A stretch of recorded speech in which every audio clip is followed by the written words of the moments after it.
जेकर गोरे गोरे गाल हवै लंबा ओकर बाल हे छाता पहाड़ में बैठे महंगू के लाल जेकर गोरे गोरे गाल हवै लंबा ओकर बाल हे छाता पहाड़ में बैठे महंगू के लाल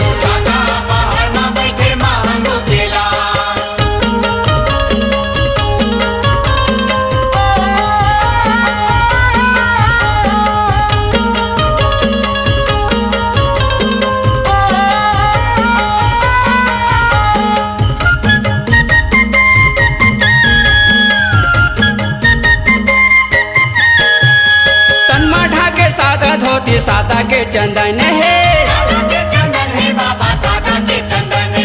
तन माठा के सादा धोती सादा के चंदन है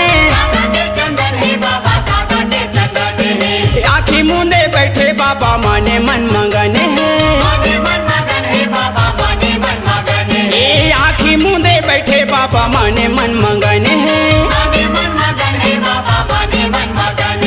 होगे उजियार आगे हमारो ये साथ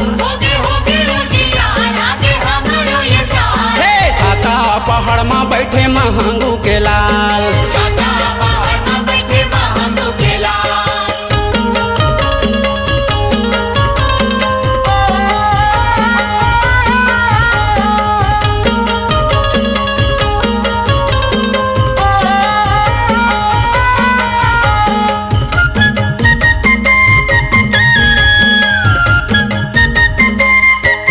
बोले नहीं डोले नहीं खोले नहीं आखिला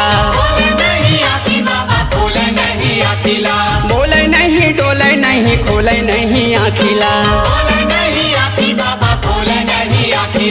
दियर चढ़े हवे बाबा हो गे है ये माटीना दियर चढ़े हवे बाबा हो गे है ये माटीना दिखे सबके चमत्कार छोड़े जिसे मोह जाल हे छाता पहाड़ में बैठे महंगू के लाल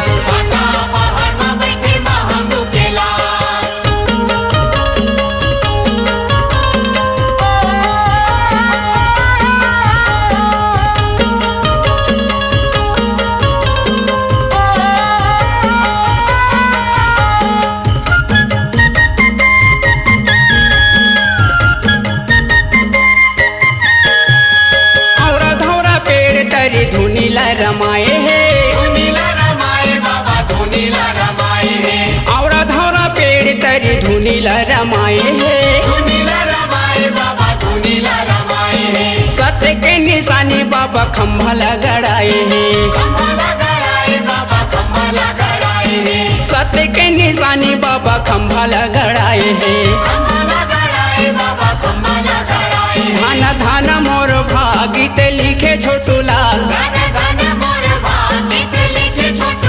हे छाता पहाड़ में बैठे महंगू के लाल जेकर गोरे गोरे गाल हवै लंबा ओकर बाल हे छाता पहाड़ में बैठे महंगू के लाल छाता पहाड़ में बैठे महंगू के लाल छाता पहाड़ में बैठे महंगू के लाल